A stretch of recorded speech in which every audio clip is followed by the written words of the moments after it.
Okay, so we're coming into the last month of our winter retreat, and for the people who are here, resident, then there'll be those who are feeling that it's all gone by very quickly, and there's only a little time remaining. There'll be those who are where it feels it's been going on forever, and there's still a forever time remaining. It just depends on the our experience, and it changes as well. Where there, one day everything's going great, another day everything's feels like it's falling apart, and that's really quite ordinary for as one practices a Dhamma, whether one is in a period of formal retreat or whether one is not. And given the ordinariness of the uncertain nature of how we experience things, what do we actually rely on? What do we depend on? And I think one of the teachings that are quite prevalent in the certainly in the Thai Theravada tradition is, and I think all the Theravada traditions, the emphasis of a cultivation of parami. So whether practice is going well, if practice is going well, you still cultivate. You have this opportunity for cultivation of parami. If practice is not going well, you still have the opportunity for cultivation of parami. And parami is, say literally, it means something like perfection, completeness. Perfection is sometimes, especially in the English language, it means as if it's some sort of pinnacle and absolutely, completely perfect. But it's more like a filling out, maybe, of what parami does is an opportunity of completeness, of filling out things so that they're more full. One's experience of the human condition is more full and complete when we are able to direct our attention to these various qualities that the Buddha points to as parami. And these are spiritual virtues, human virtues, really.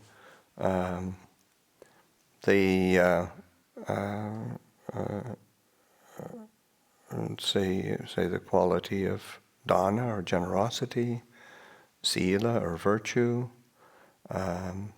nekkhamma or renunciation, relinquishment,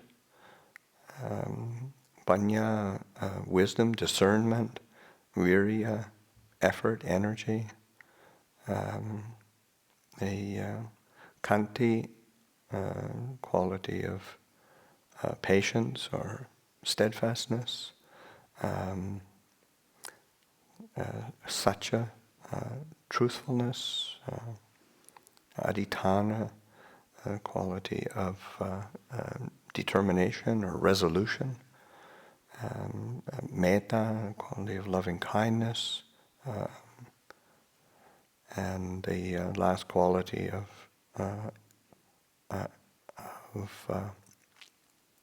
upekkha, as equanimity or evenness. And so those are qualities that we can be directing our attention towards. Again, whether practice is going well or not going well, there's always there's an opportunity to direct attention to something that would fill us out, give us a bit more completeness, and there's a certain unshakability that we can be cultivating when we direct attention to these aspects of these are more like mature qualities within the human condition that we can be directing our attention to. And of course, it's not that they're, say, 10 individual and completely separate qualities or spiritual perfections. They're going to link together, work together, condition each other, have a dependence upon each other that it helps to kind of support a web of maturity and fundamental goodness that helps the mind to be steady or solid, unshakable. Because that's the quality of mind that is needed to free the heart from suffering, or to the image that is often used in that the Buddha uses of the sort of like crossing the flood, and it's a flood being both say an imminent danger and something that is has there's a certain threat to well-being and safety. And so these qualities that one relies on in order to cross over. Now that's within the actual word, the etymology of the word. There is this sense of crossing over. So crossing, and the floods are oftentimes they say the floods of great hate delusion, the floods of the say of sensuality, of views and opinions, of becoming, being, and of ignorance, delusion. And so those are things that flood the mind that keep us suffering. So that these are qualities that help us to cross over, crossing over from samsara to nibbana, crossing over from confusion to clarity. So that one has this. One can be in the midst of something that is, one's in the midst of turmoil and a feeling of being swept up in a flood, and then realize, there are these qualities that I can direct attention to. I can bring up into consciousness these aspects of whatever, loving kindness, of resolution, of any or all of these 10 parami, and they are qualities that we can be putting our attention and effort onto it, and they brighten the mind, they brighten the heart. They are qualities that help the mind to experience a sense of of well-being and stability.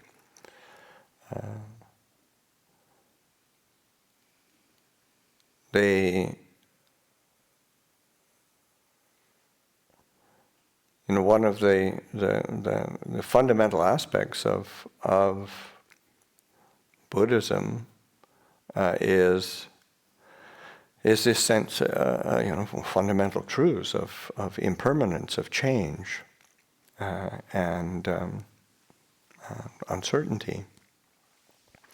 And oftentimes we'll view that in a negative way. Oh, things are uncertain, they're going to change. Isn't that awful? Or we look on that with a certain sense of dread or fear. Oh my gosh, things are going to change on me. And actually,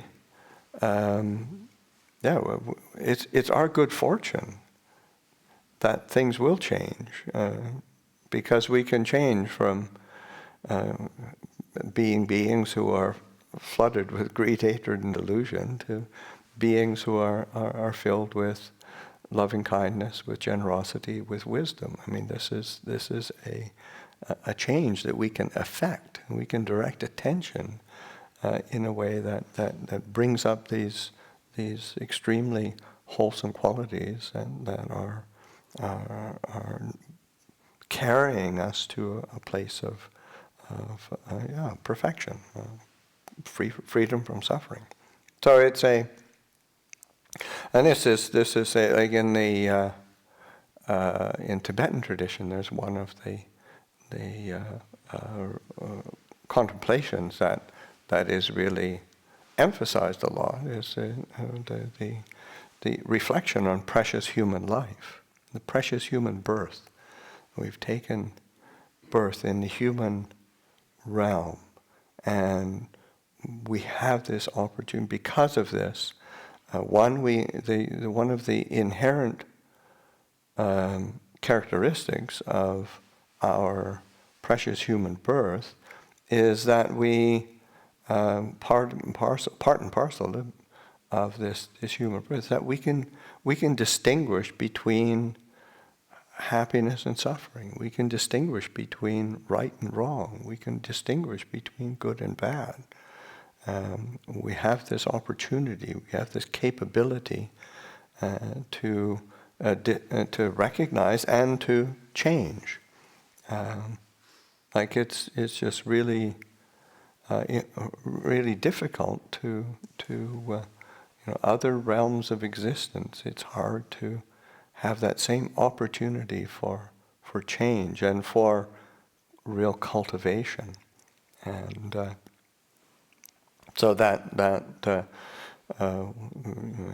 one of the opportunities that we have is just really just waking up and seeing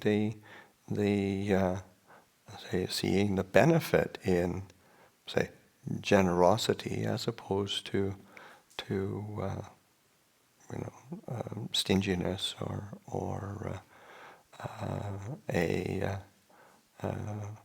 feeling of lack.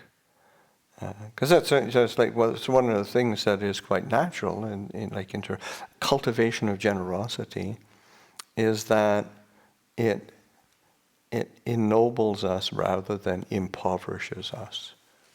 It uplifts us rather than makes us feel a sense of lack or something missing. Because when you're generous, you're actually acting from a feeling of I can help, I can share, I can give, and that's something to really cultivate. It says as a parami, because it really does brighten the heart and kind of expands our perception of ourselves in the world, because it takes us beyond a place of either of separation. If you're feeling absolutely isolated and you don't feel like sharing or giving. I mean, that's the whole benefit of generosity is it takes us past a place of separation and isolation. So it uplifts it. It ennobles us. It doesn't. One isn't stuck in a feeling of impoverishment, even if one doesn't have. It doesn't have anything that much in terms of physical. I mean, just mentioned it before.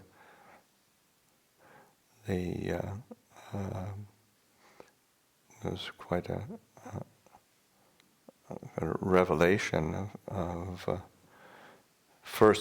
very first starting a starting of Wat Nanachat in Thailand, and living out in a village which was in those days it was quite not so easily accessible. Now the highway goes right in front of the monastery, but in those days it was a very terrible dirt road, and it was northeastern Thailand in a time when development hadn't really reached that area of the country, and one of the villagers who was very close to Ajahn Chah, and we're sitting around doing something in the monastery. He's helping out in the monastery, and it's sort of this simple statement of, I don't have any money, but I'm not poor, and that is really that sense of the sense of, say, poverty or well-being is wasn't measured by access to or having a monetary measurement of that. The feeling was one of that sense of fullness because of living a wholesome life, a good life, a life without suffering. And he was also, one is he made his livelihood by being like a herbal doctor, which in those days, as a herbal doctor, you would treat people, and you would rely on what people gave you. You wouldn't have a fee or something like that. It was something that you gave to people. You looked after people, and then they looked after you, and so that this sense of living in mutual generosity. That's as a parami. These are it's a quality that has a sense of carrying one across this sea of dukkha. And of course, it's all of these different wholesome qualities are linked together. They're tied together, and so that, say, one might get it in one's mind to say develop the parami of generosity and be very diligent in giving, but then it's important that it's linked with the next one as well, that you're actually giving away your own stuff rather than giving away other people's stuff that you've taken. And that's a very these things work together. There's a sense of integrity and virtue, and that one is committed to that recognition of how virtue and integrity play a role in living personally for oneself and living with others with this sense of of safety, integrity, trust, and that plays a huge role in allowing one to live in a way that one is crossing over these habits of mind that keep pulling us toward dukkha, toward suffering, toward discontent and dissatisfaction. That one recognizes that one is like one of the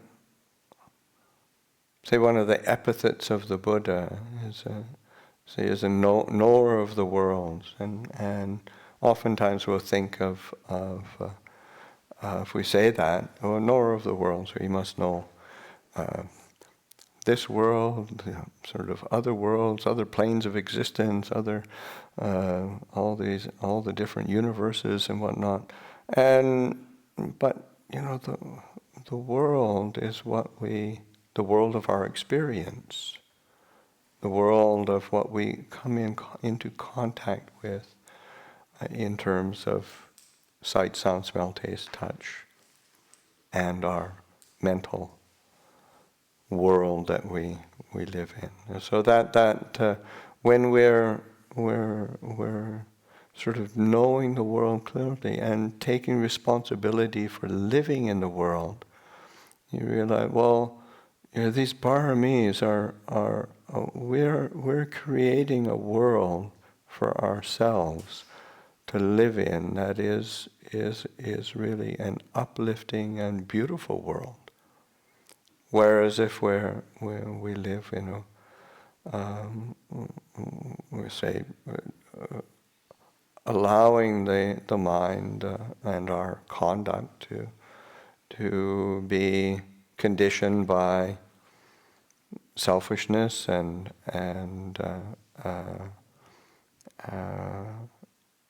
say ill will and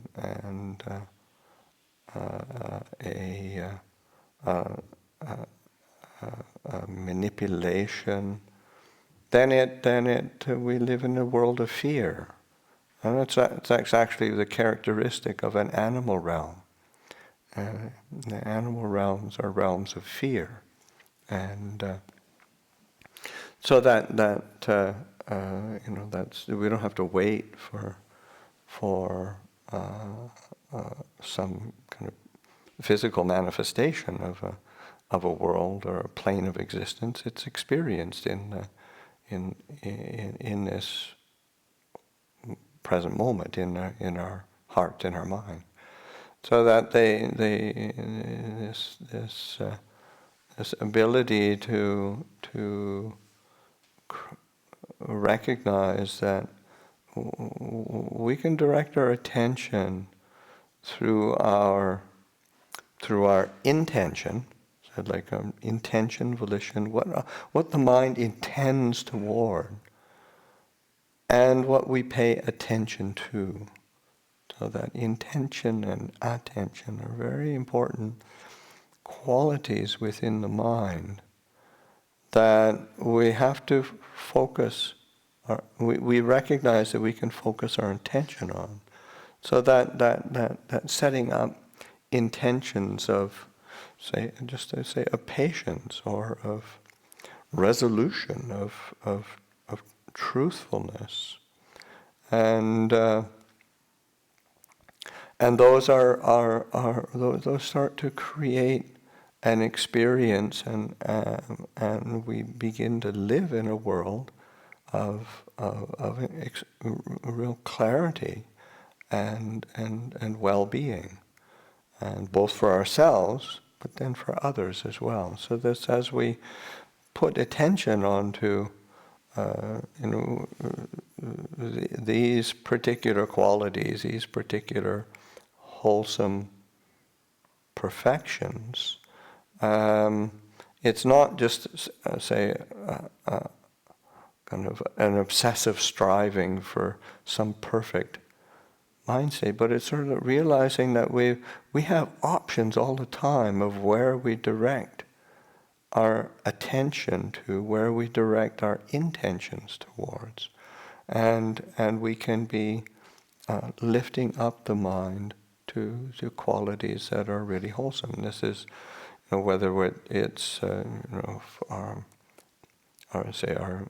meditation's falling apart, or we've had some particular difficult day, or even if things have gone incredibly well, where just really everything's just clicking and everything. Well, you can't just get lost in that either. What are the qualities we need to be turning our attention towards, to be cultivating and lifting up, so that there's an increased experience of this this fullness and maturity as a human being. So those are this is these having a even if you sort of just having a checklist of things you can be directing attention toward are really important, because that's one of the say characteristics of our say the difficulties we have in the human condition is it's not that we don't know what to do, we just keep forgetting, and so so it's and that's what mindfulness is actually remembering to pay attention, remembering to hold something in the mind, so so these qualities are really important qualities that help us to create a real solid base for our meditation practice and our day-to-day life. There's not really a huge gap between the two of those. And they're inextricable. And just learning how to lift up in the mind. Say things that like quality of loving kindness. The loving kindness is a quality of wishing well-being for oneself and for others, and that it manifests in so many ways. Just in the sense that we just sort of contemplate it in terms of these different qualities. If we're really wish for our well-being and wish for others' well-being, then what would we do?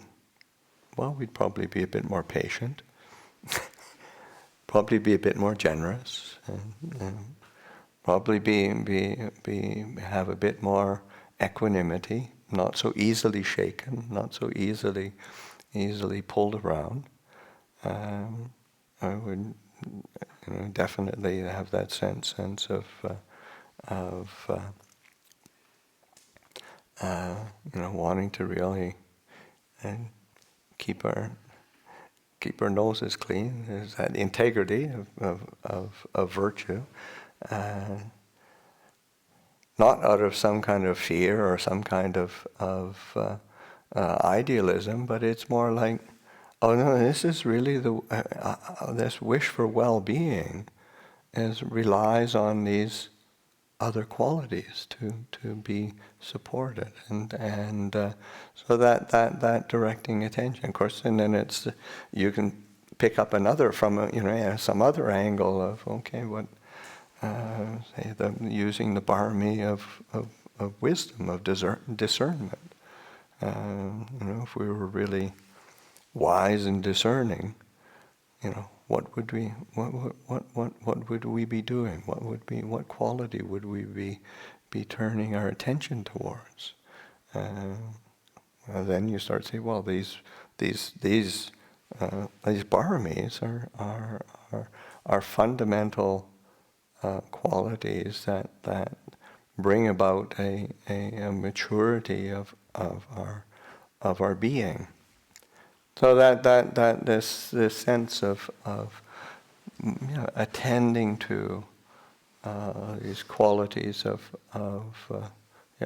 generosity, dana, just that willingness to give, to share.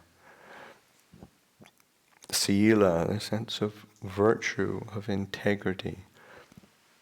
And again, where these are looking at it from a way of fullness and in the human condition and a world that we want to live in. I think we all want to live in a world of where there is a sense of safety and a sense of ability to trust.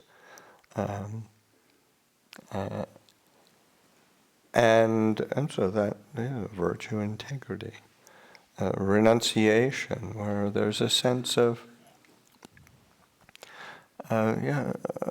maybe like a lack of selfishness, so that and renunciation isn't sort of doing without, but it's in the sense that one is living in lack somehow. But it's recognizing that we don't need all of the things that we think we do, and we don't need to prop up our sense of self with too many things. It's whether it's material or whether it's some kind of accomplishment or some kind of status.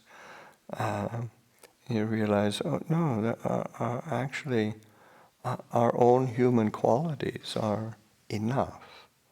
And so that when there's a sense of relinquishment and renunciation, that frees one up to be present for oneself and present for others. One can live in the world with being very open and generous and kind, because one's not trying to get anything or be anything or hold on to anything. There's this quality of renunciation. It doesn't mean you don't have anything. It means that you actually have a lot more well-being and peace.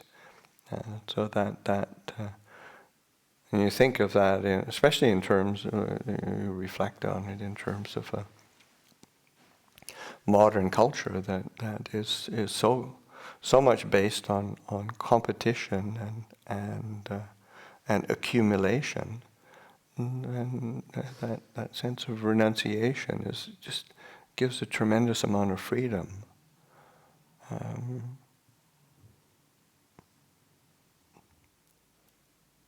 The ability to just be reflective. That's what they say. Wisdom is not just some kind of piece of information from some sage somewhere. It's the ability to be reflective and discerning, seeing clearly. That's again the sense of recognizing, this precious human birth is this opportunity to wake up, to be awake, to live in the world with a quality of awakeness, so that we can discern and see clearly what is of benefit, what's not beneficial, what's useful, what's not useful, and being able to see that really clearly, and not so much as having to figure it out, but it's clearly seen, it's clearly discerned.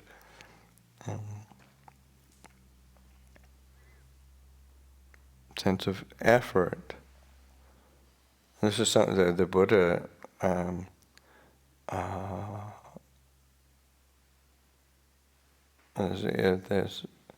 said his teaching is what he calls a viryavada, as a teaching of effort.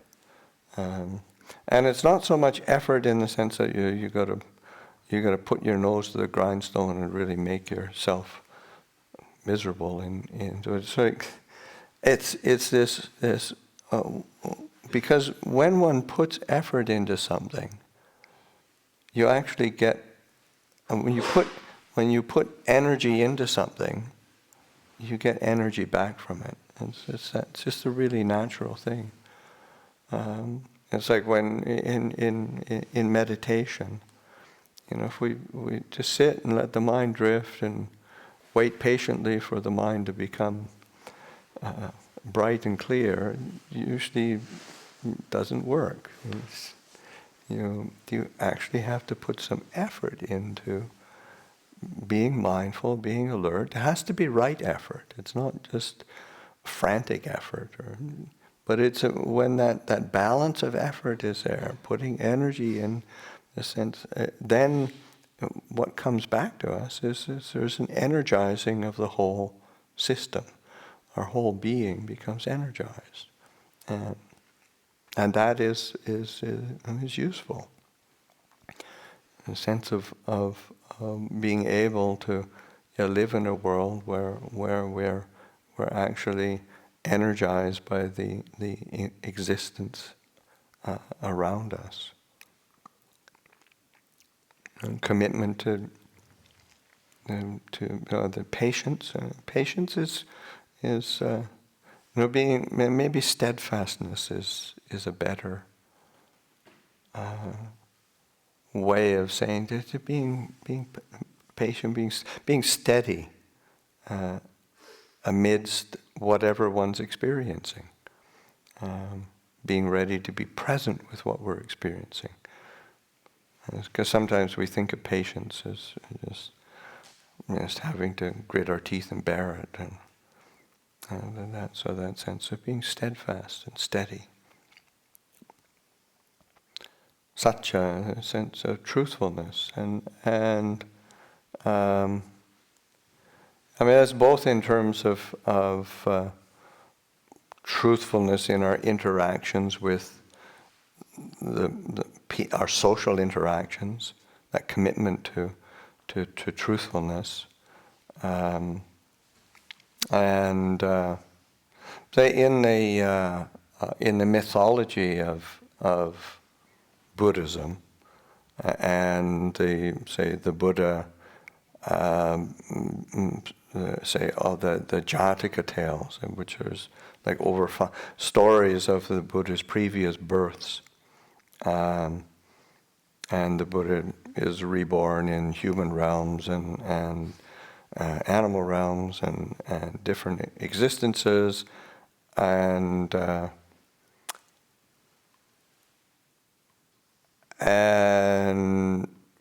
he breaks various precepts in previous existences, but one of the things that is a part of that is that of all it doesn't transgress the precept on telling a falsehood, of lying. That's sort of the commitment to truth is a quality that the Buddha nurtured over countless lifetimes, and that's something that I think for ourselves as well. That sense of that commitment to truth, and to both in terms of truthfulness, but commitment to what is really true. Because we delude ourselves all the time, get caught up into things that are really, just false. It's one of the I remember early days of having contact with the City of 10,000 Buddhas, and one of the ways that they translate they say like mental states that are bound up with greed, hatred, and delusion is false thinking. And it's really interesting. Oh yeah, that's all it is, false thinking. And there's that when there's a commitment to truth, then we don't get caught by that false thinking. Get caught up with the moods of greed, hate, delusion, moods of delusion and selfishness. It's just this, because there is this commitment to truth, to truthfulness, to satchabarami. Adhitthana, resolution. You realize, well, actually, no, there isn't any of the other paramis that can be accomplished without adhitthana, without some kind of determination, one kind of resolve. I think we all can think back and recollect our own New Year's resolutions that lasted how long? Not so long usually, and there's just that oh yeah. But whenever there's an ability to just really clearly have a firm determination, and obviously it relies on other aspects. If we didn't see clearly with some kind of discernment and wisdom and have some effort to hold on to it, then it's not accomplished. But that fundamental willingness to have that determination and resolve resolve to change, to resolve to relinquish what is unskillful. And this is something that, like the development of the path is so often characterized extremely simply by the commitment to the development of wholesome qualities and the relinquishment of unwholesome qualities. And you sort of, if you look at it too simply, and so it's kind of like duh. I mean, it's yes, of course, that's what we're doing. But then you realize, well, it's not so easy. There's always a logic to take a shortcut, take it easy, do something else, get attracted to something else, lose the commitment, lose the resolution. And so that sense of adhitthana, determination, is helpful for maintaining the good intentions that we have, and the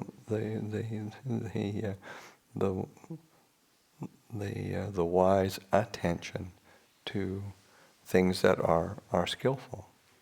So these are all qualities that are the kind of, they are bound up together, they're all linked together, but it's so much of it, I think, is recognizing that these are the part of the kind of the toolkit that we have for developing this path of practice that the Buddha gave to us to experience freedom from suffering, and to bringing them to mind, brightening the mind,